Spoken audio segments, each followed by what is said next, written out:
From day one, each was convinced they had what it took. I'm firm, I'm fair, I'm feisty, and I'm very determined. My motto in life is go hard or go home.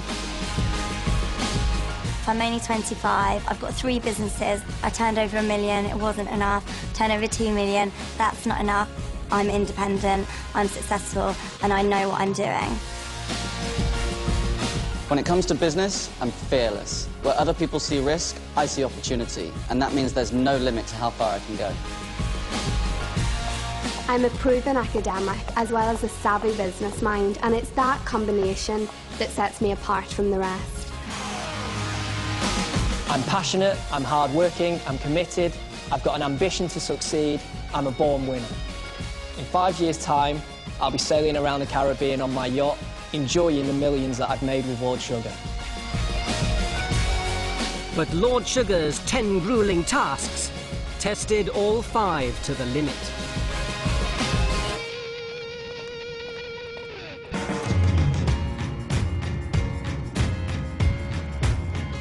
Good morning. Good morning, Sergeant Neil. 32-year-old regional sales manager Neil Clough. A bit spicy. Confident. He's committed business suicide. He appointed me as another project manager within the team, and we went and blew them away. Controlling. I don't want to think about it. Just go with what I'm saying. We're running out of time, yeah? And ultra-competitive.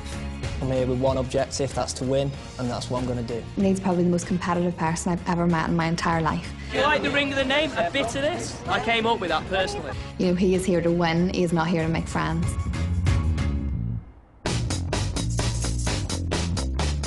From a young age, Neil's ambitious nature was clear to friends and family.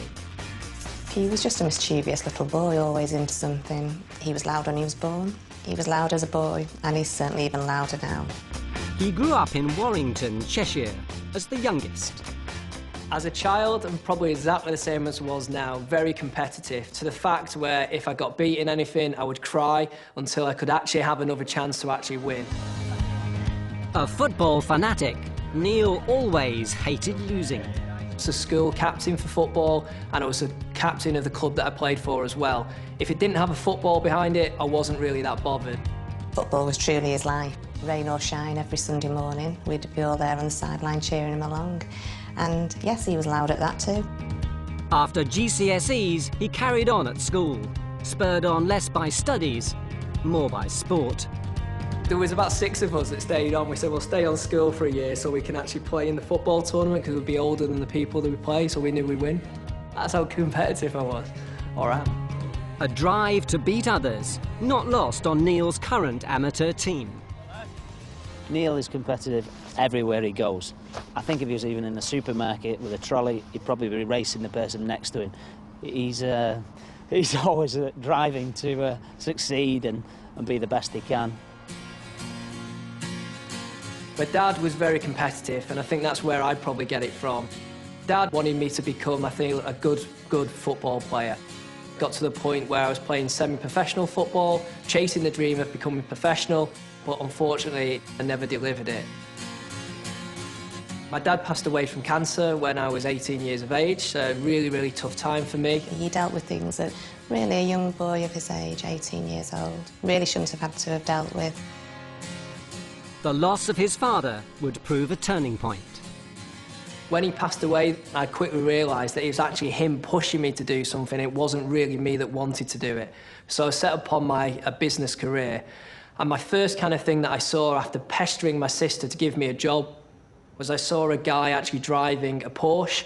And the first thing I did was ask my sister, what does this guy do? How do I get one of these things? And it turns out he was a sales director, made money through sales. £1 a pint just for the last 5 minutes! Where else would you get that in London?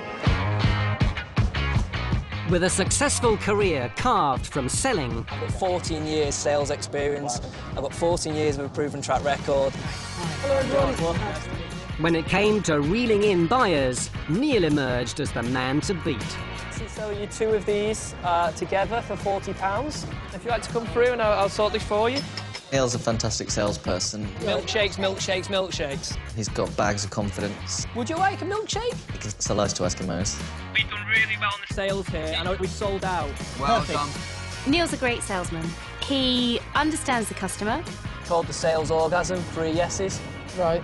So you get them to say yes 3 times, and you know they like the product. He goes right for the jugular. What we hope to gain from today is that you're going to put in a very, very big order. He actually knows not only how to sell, but how to close. My team sold every bit of stock that we had for that day, so I probably should have led the whole task. Week 7. A supersized sales job, and for Neil, a chance to show how it's done. A great salesman can sell anything, including camper vans. The folding camper, which initially we thought wasn't going to be the best option, is actually the one that sold the most. He understood the market, he listened to the market. All right, are we all agreed, folding camper? And there he was, he pitched up in an environment he's never known before, with a product he didn't know. This is a perfect balance, obviously, between the caravan and the tent. It takes 5 minutes to actually put it up. It's really... 5 minutes? Yeah, 5 minutes, yeah. And he managed to bring in the biggest sales of anyone in this process. Thank you, sir. Well, I'm pleased to tell you, Neil, because you look like you've had a sleepless night worrying. Yeah, I have. They sold 3 of the folding campers. Oh, they were accepted, were they? Making their total 33,650. Very good. Very, very good indeed. 3 years ago, Neil closed his biggest deal to date when he married his partner, Catherine. When I first met Neil, I remember seeing him in a club. Had like this bleach strip in his hair, and I remember thinking, oh. He did stand out from the crowd, but I remember just thinking, you know, he loved himself. With the big day perfectly project managed by Neil. Neil organised the whole of our wedding. In fact, the only thing that he let me do was choose my dress. I think he even had an influence on my hen do, to be honest. He's that controlling. From the start, it was clear Neil saw himself as the boss. Jason, you need to control this as a project manager. Listen, so listen. Jason's made me a leader of a mini-team already. I think that says a lot about who the real leader is here. Neil started off very much being a backseat driver. Morning. I'm Neil from Endeavour. He was totally confident, incredibly direct with the other candidates. You tell me where we're going to go if we don't sell this now. He wanted to control the process from behind. If you give me it for £5 a bag, yeah, I'll take that up. Whoa, 1 second, no. It's quite a low price. Exactly. Neil, of course, made an early impression, and the impression he gave was that I'm in charge here, whether he was project manager or not. What about something like a bit of this, like a bit of this? Do you want a bit of this? Do you want a bit of this? Do you know what I mean? That would be the advert. Think about the vision. A forceful guy, a very forceful guy. We are going with pretty much everything that I'm coming up with. I'd say behind every good project manager, there's a Neil Clough. Go, Neil, go! Back home in Cheshire, Neil's self-assured style has won him an army of fans. Go, Neil, go! Go, Neil, go! Go, Neil, go! Everybody is 100% behind me. He's been a great guy all the way through the process that we've seen so far. He's staying true to himself. The Team Clough, you know, we've got a Facebook page, there's Twitter, there's people in T-shirts, in the community, there's a lot of people behind him. We want Uncle Neil to win this much. Behind every project manager is a Neil Clough. Go Team Clough! Go Team Clough! Go Team Clough! Go Team Yes. Clough! It was on the farm shop task that Neil first stepped up to take the top job. Don't want any arguing. I'll have the final say on it. Can I just say something? I don't want to talk about it anymore. Finally, coming from the backseat, he got to drive the car himself. Push the milkshakes is the highest margin is on the milkshakes, so keep turning over the milkshakes. Uzma, keep moving around, because just do it. And his team lost. And I think he realised, actually, to be a team leader is much harder than it appears. His first loss automatically landed him in the firing line. Comes into the boardroom overconfident. Being the strongest candidate in the first three tasks. Where was that written? Is that your opinion? Yeah, it is my opinion. It is my opinion, and that's what I'm giving, so... Quickly spotted, I might add, by Alan Sugar. It's a fine line, you know, between confidence and being a bit cocky. No, I do get that, yeah. And do you not feel that you're a bit cocky in thinking that what you say goes and nothing else, no, I don't and anybody believe else that. is wrong? So it was a very bruising boardroom for Neil. And I think that at the end of it, it dawned on him, go quiet, be more careful, don't be so cocky. From then on, Neil took a more measured approach to the boardroom. I do say a little prayer before I go into the boardroom every time. I'm certainly not asking God to let me win, albeit it'd probably be a good thing to do. But I'm just asking for strength and just to make sure that I do the best of my ability when I go in there. It's worked so far and I hope that continues. Task 6, a corporate away day. Now, as one of the troops, Neil put his bravado to one side. We tried to come up with a theme that we could run throughout the day with medieval. We drew a blank, so we've actually moved to army. Oh, no. No, that's diabolical. Left, right. When project manager Leah struggled, Neil came to the rescue. Croquet, we've got bowls, and we're really going to try and utilise your teamwork skills, communication and listening skills as well. Is that clear? Yes, He stepped up, he galvanised people, he brought the whole things together. Yes! And he delivered an exceptional motivational speech. My motivation comes from when I was 18 years of age and my dad passed away from cancer. It kind of made me realise that there's Neil, the arrogant salesman, very male-dominating character, but there's also Neil, the human being. I believe that everybody should always have one key motivation that they are pushing for every single day. Make sure that you do everything you can to go out and get it. I have to tell you that I spoke to the client afterwards. They were very impressed with you, Neil. Thank you. Very impressed indeed.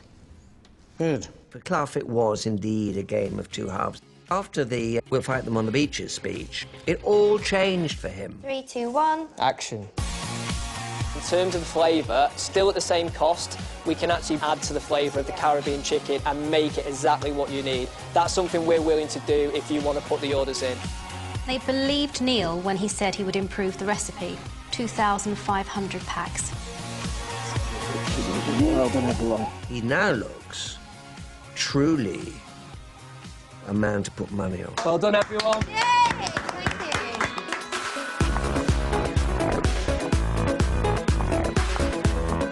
I understand we have a doctor in the house, is that right? Yeah. Leah Totten. Hello, how are you? Determined. Guys, I'm sorry, I'm calling this. I really can't go with schools on this. It's history. Persuasive. I've had a look at your bar. There's nothing similar to this, guys. It really is just jumping out at me. And academically gifted. I'm really good with finance, really good with figures, can convert the currency really easily. I adore Leah. Her strengths are definitely her intellect. She's very quick, very intelligent, very, very capable. You're in charge of thinking about our locations, so if you start thinking about where we're going to offload the water, it's going to be about the water. The one thing we have to know about Leah, she might be the brightest academically, but she has the least business experience. But junior Dr. Leah's lack of commercial clout hasn't held her back. So I did identify that, Leah, you'd be quite good at leading a sub-team if you're happy with that. Yeah. Right from the starting gun, Leah was an operator.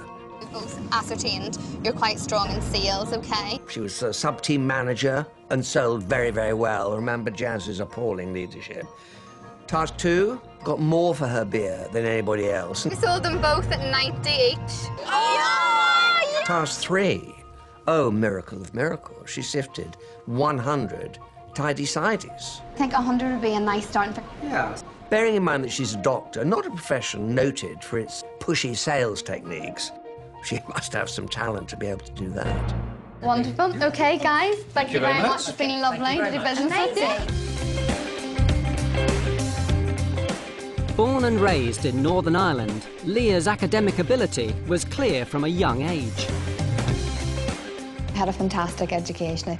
I went to an amazing school, which is Foyle Londonderry College, and I really blossomed academically there. Leah is naturally academic. She has a photographic memory, which is very good to have. I wish I did. I think I was really lucky in that I didn't need to do very much preparation at all, and I would get, you know, A's, A stars across the board. Leah got the academic cup in both GCSE level and A level, and she also got the biology cup, so you can imagine how smart she was. I used to get a lot of stick off my friends for not doing any revision, and I think some of them thought I was actually lying, but I mean, I really didn't. Growing up with Leah, she loved going out. She was really sociable, and she's such a fun person to be around. She was always glammed up. Really enjoyed socialising with all her school friends, and there was never a dull moment with her. I think I had the best of both worlds, really. Great social life and great grades. At 18, straight A's launched Leah up to university to study medicine. I'm the first person in my immediate family to go to university. I think my parents were really proud. Typical Leah, even at university, she got the top grade. She got a distinction, which she got a special mention in her graduation. And we were just so proud of her. It was just such an amazing day. Now a qualified doctor, she works in a busy London hospital. Life as a junior doctor is very tough. The shifts are long, often 13 hours, and dealing with frustrated patients, vulnerable patients, and often very sick patients. Leah keeps her head, she keeps calm. For instance, on a night shift, a cardiac arrest patient, these patients arrive with often very little warning. And as team leader, Leah would be someone that I would depend on to follow commands and act quickly, and she's impressed me in that setting. Potatoes, £2 a bag. I have particularly enjoyed seeing her selling. I've never seen her do that before, and I've been really impressed. I think they're going to take one. I really do. Leah fundamentally is an academic. She has a great brain, but she also has a great personality, and she's found a way to mix those two things together and produce great sales. And that's, yeah, it's remarkable, really, for someone who's never done it before. Thank you very much. There you go. I'll just write you a wee receipt. Thank you. Leah's a really good to work with on task. She's a great person to have around. She's very on top of numbers, very good at sales. I think it's ideal for you guys. Yep. Okay, please. Fantastic. But the thing with Leah is she will only speak when it's necessary to speak. She won't speak for the sake of speaking, unlike someone like Neil. Leah can be quiet, but she is definitely not a pushover. If it's something she feels strongly about and she thinks they're wrong and she's right, she will soon let you know. Week 5, Dubai. And in a team facing failure, Leah made her stand. Okay, so listen, let me divide these sub-teams then. I'll go to the mall with my sub-team. Your sub-team? Yeah, I want to be sub-team leader. You'd like to be? Yeah, okay. Definitely. Yeah, I heard that, but I haven't said anything sub-team leader yet. I think I'm not a particularly confrontational person. I am very quiet. You know, I've been very quiet leading up to the Dubai task. Can I just speak to Neil quickly? Pardon? Can I speak to Neil quickly? I can hear what you're saying. Stop trying to appease Neil and just focus on the task. Was he a good team leader? Terrible.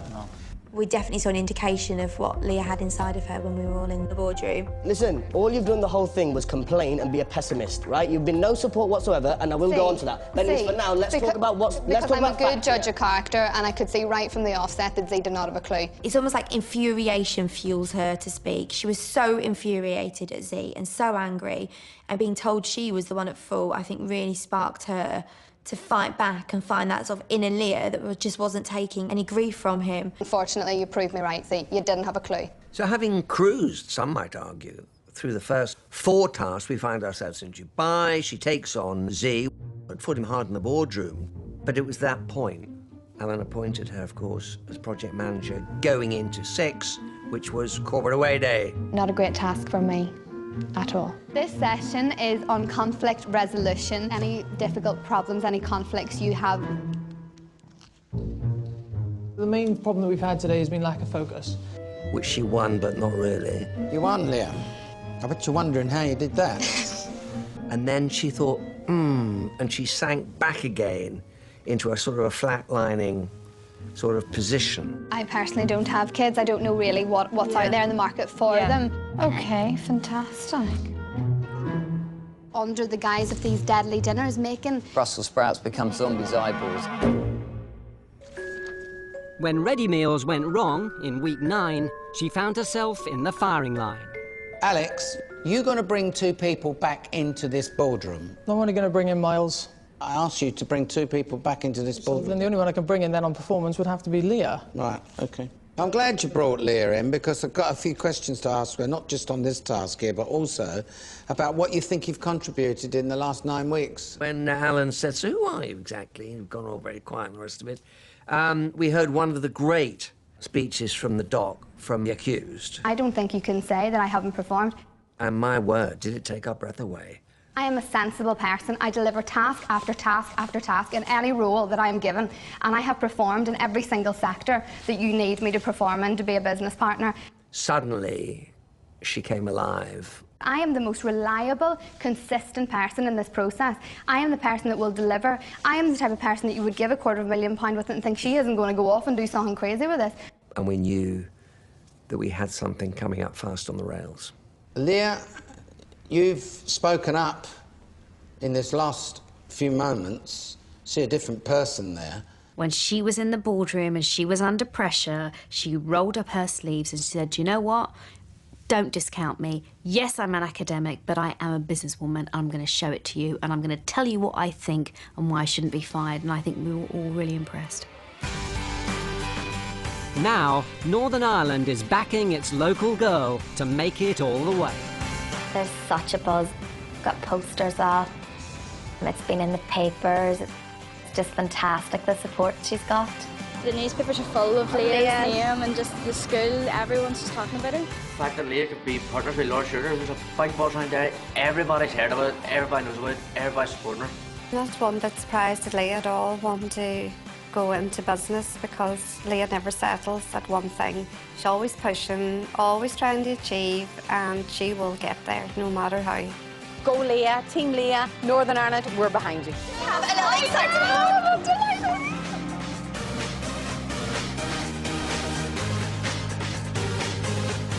Next,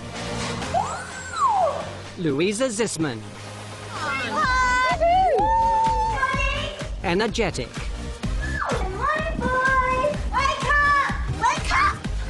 Capable. We're going to have the burgers at £95, the fillet for £24. From day one, she's delivered. 280 for everything. Great to do business with you. Maybe we can call it 325. Can we call it 310? Just so we've got... It should have been 310. Thank you. Right from the off, Louisa established herself as perhaps the strongest business person in the process. I do this every day. I run 3 businesses, all of which are sales. And no offence, you're a doctor. How dare you? You cannot possibly say that. But she does put people's noses out of joint. You need to let me speak. We need pumps. We need a banner. I'm going to draw a banner now. OK, you draw the banner and let me carry on. Do it then. But at the end of the day, this is a business task, and she gets business right on the nail every time, and some of the others don't. Week 4, farm shop, and Louisa took her team by the horns. We're going to have our buffalo meat, and then we're going to get vegetables, potatoes and fruit. Don't worry about too much about the jacket potatoes. Jacket potatoes are epic fail. Strategy for the last hour is a bag of potatoes for £2. We've paid 38p per kilo, so we're still making profit, and we're flogging them. Cheers, everyone. Here's to first Evolve win, led by me. Cheers. And the caravan show gave Louisa another chance to shine. I'd love to have this on our stand. It's great value for money, and the quality is so strong. Of course, business at exhibition centres is to do with product selection. It's a box with a lot of oomph. I feel really confident that me and the team can sell it. She picked and fought for the bike. We've seen the bike. We can potentially make a lot of money from them. And on the day, she sold and sold and sold and sold. Hi, guys. Ever thought about owning an electric bike? Do you want to do the deal? Perfect. I like it. Yeah? Deal? Thank you so much. There you go, man. Thank you so much. I hope they enjoy it. To the extent that when the figures were totted up, her sales eclipsed all the sales of the opposing team, all on her own. 949. Thank you. Thank you. Thank you. Bye. Amazing.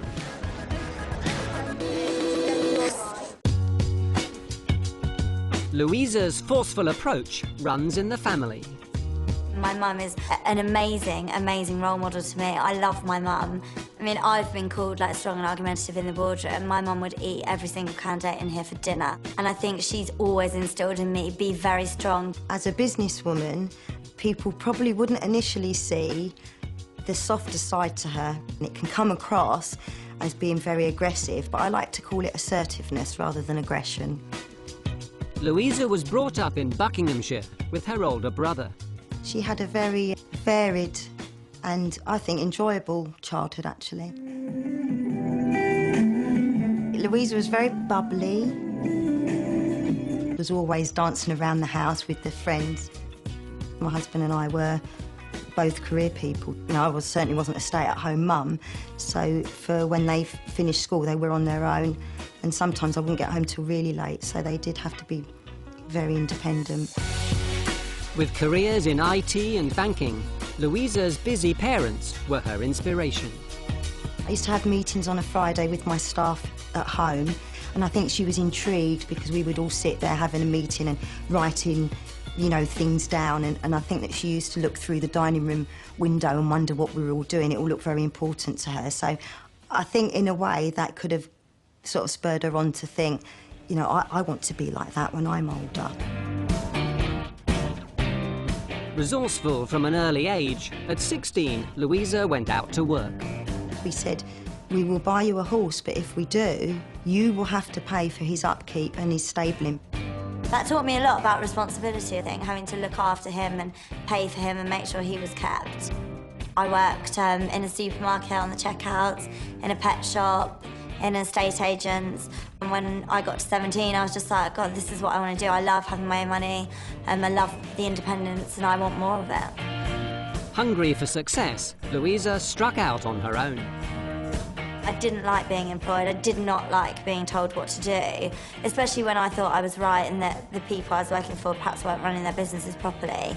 And I was like, you know, I could do a much better job of this than they can. She always had her own opinions on how things should be done, which lends itself to have your own business, because otherwise you're not going to get on working for a boss. Today, Louisa has 3 thriving businesses: a consumer electronics company, a baking website, and a cupcake shop. She's very inspirational. When she's putting her all into it, you're there with her, and there's been times we've sort of been here till ridiculous o'clock at night because neither of us have noticed the time, because she's just on her train path of working, and I'm like along with her, like, yeah, let's do this. Alongside her business life, Louisa is also mum to 2-year-old daughter Dixie. As a career woman and a mother, you also suffer from this pull of guilt. You know, am I spending enough time with my child? And Louisa's not unlike any other mother in worrying about that. And that's why she makes sure, when she isn't working, that she does spend quality time with Dixie. And that shows in how happy Dixie is.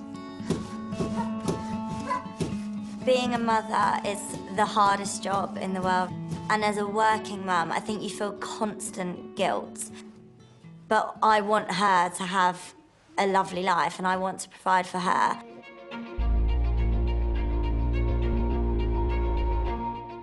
Week 8. Jason, we really have to make a decision. How about a light purple instead of the grey? And with the online dating task, up popped Louisa's pushy side.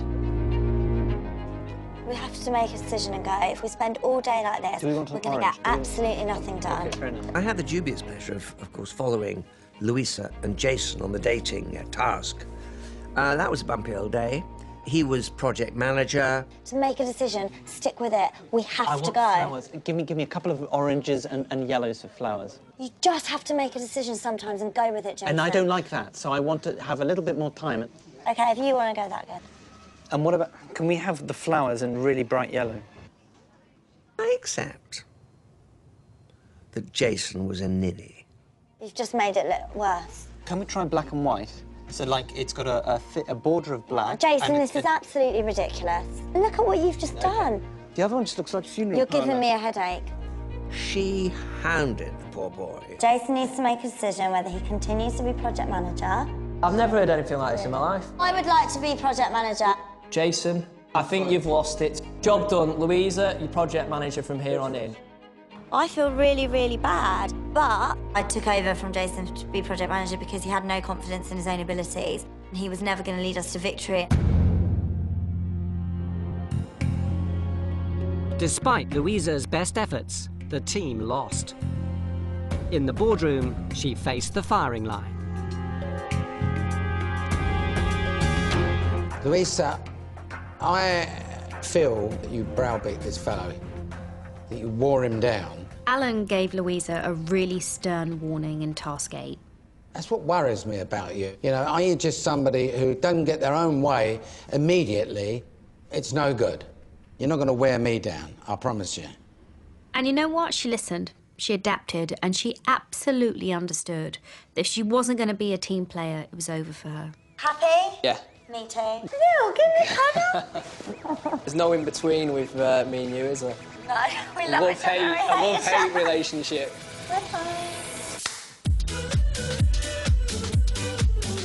By week 10, she was beginning to actually operate as a proper, successful business person.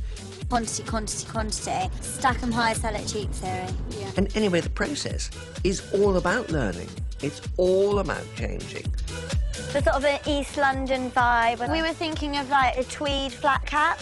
I think definitely I've learned how to work with other people and how, you know, I can't always get my own way. What about berets? I've seen a lot of people walking around with crochet berets today. Yeah. I think I've learned so much about other people. I think I'm going to send you out again. The hats and the scarves are our best seller by far. We just need to keep rolling, keep shifting. Yeah. Sometimes I do have to take a step back and listen. Hi, weird girlfriend. Yeah. Week 10, she's a winner. 2 weeks to go. Wow, final furlong. Not many horses left in this race, you know. Come on, Leah. We've closed. What a good day. And in Louisa's hometown of St Albans, she's headline news. Louisa's very much the name on everyone's lips locally. You know, you go in the street and people are talking about her progress. She's sort of fired up St Albans. As Louisa's local newspaper, we've decided to come out and say, we're backing you all the way. Writing about Louisa has kind of become my baby. I've been covering it every single week, watching the show, then we get stories up straight away after it's finished. I mean, we already knew that she made fantastic cupcakes, but now she's just doing so well on The Apprentice, and yeah, we're just loving watching her. I think absolutely Louisa was one of the most successful people I've ever encountered in sort of local business. She's 25, she's running 3 different businesses, all of which are a success. You know, we want you to win, so, you know, you go and get them, girl. We get so many customers coming in every day asking about whether she's won or how far she's gone. At school, there's a definite pro-Louisa crowd going on. I think Louisa does have charm. She's got a feisty charm, and I think that's really good. As a businesswoman, you need that. Louisa is certainly very pretty and attracted a lot of attention because of that, and maybe she worked her charm, but I don't think it will work on Lord Sugar. he is a very special man. Get in! Super.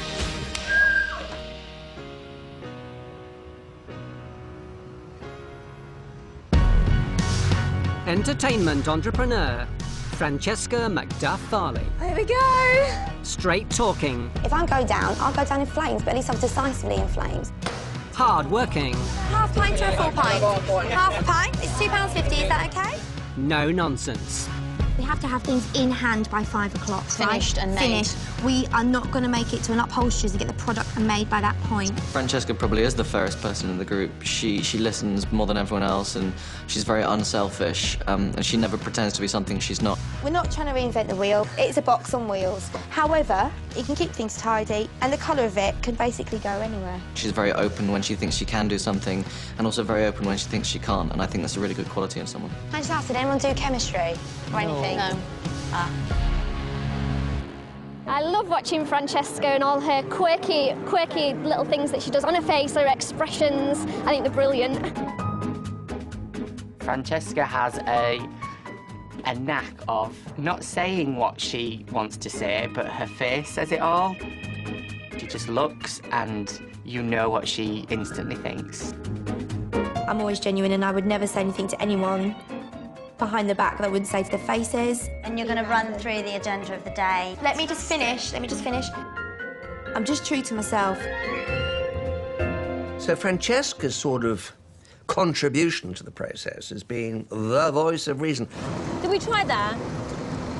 Yeah. I think we need to stop jumping around and try and, like... Yeah. I feel like it's going a little bit into disarray now. I just feel like it's gone a bit kamikaze and a bit crazy at the moment. So, just clarify for me, what is it we're doing? I find her uncomplicated. What you see is what you get, and that's no bad thing these days. Week 4.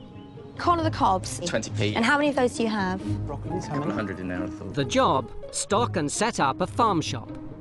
To get enough produce to actually make the shop look like it's got something in it, we need to spend £150. Turning point for me for Francesca was task 4. She is very domineering, Louisa, and she told Francesca you will not buy any of the goods that Francesca wanted to buy. Just sort of use a bit of logic, like, I only really want you to spend about £40 here. And you know what Francesca said? Well, I'm not going to listen to that.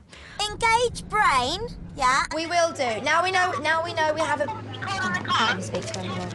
Louisa, I think, has been my Achilles heel this whole process. Do you see why we've lost tasks? I think she's a bit like Marmite. You love her or you hate her. Genuinely, without this bulk of stuff, we are going to look like we have an empty shop. We saw who she was, as a person, as a businesswoman.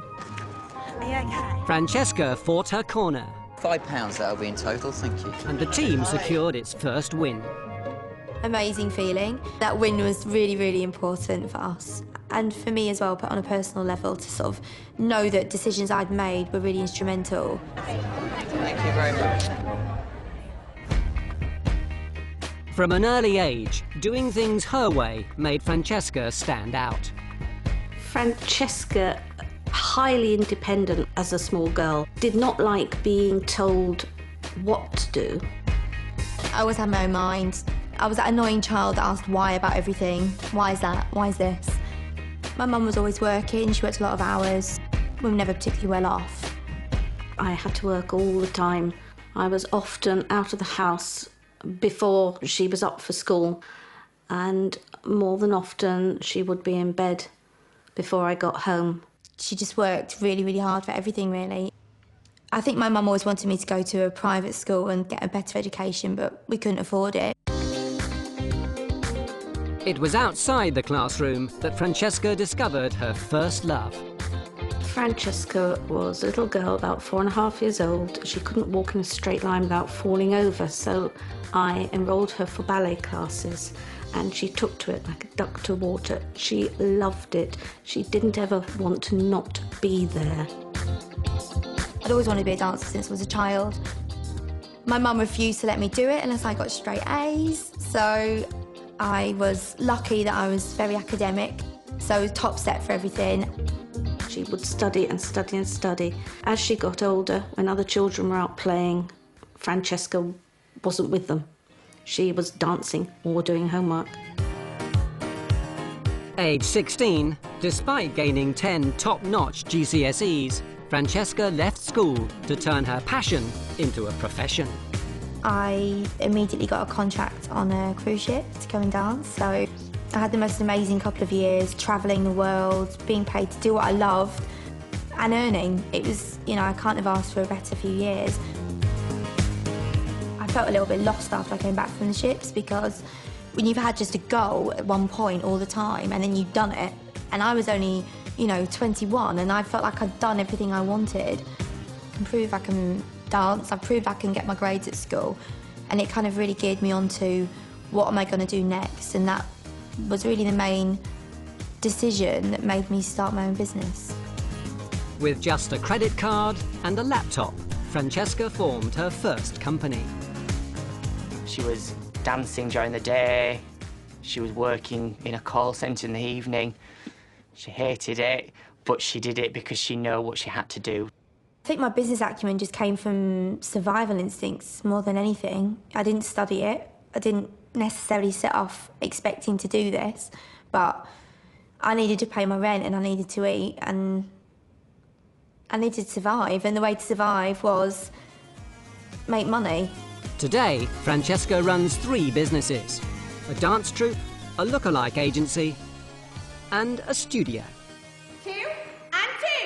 1, 2, switch, 1, 2. Francesca's definitely worked hard to get where she is. She started out in a tiny little office with 1 computer, 1 desk, 1 chair. Now she's almost running an empire. I've always done what I've known and made money out of what I know I can do and what my strengths are. And in the away day task, she's spotted a chance to play to those strengths.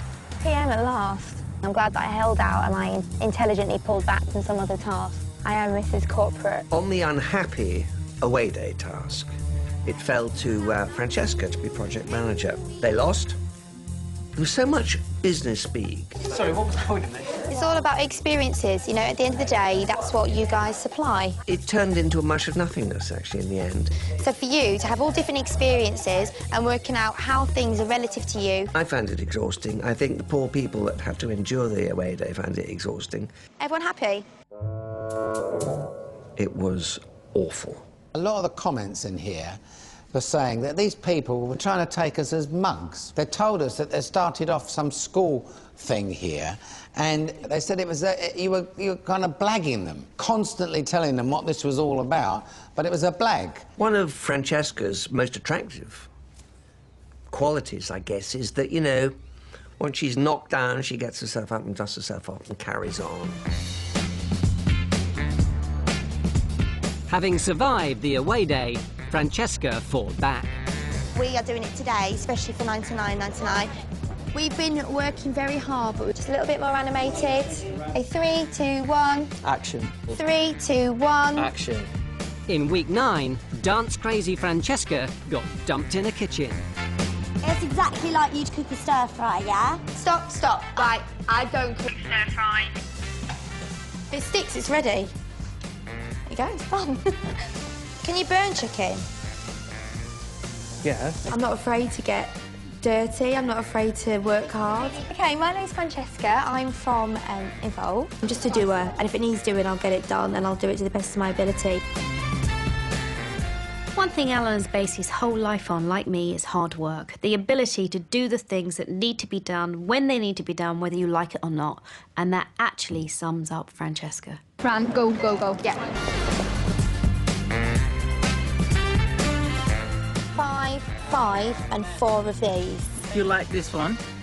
No? No. And hometown Leeds is cheering her on. Francesca's a Yorkshire girl. She's got a bit of spirit and a bit of attitude and a bit of fight, so it's good to see Yorkshire girls doing us proud, I think.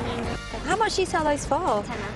Oh, they look really good. Thank you. I absolutely love Francesca because she's just so hardworking and she's from Leeds, so it makes us all really excited, and she's just a really nice person. Me again. Quickly, can I have 5 of these? There's 100. Thank you. I think on my feet and I think fast, and hopefully that's why I'm here. We're looking really good now. We've got a great little system going. Finally, business analyst Jordan Poulton.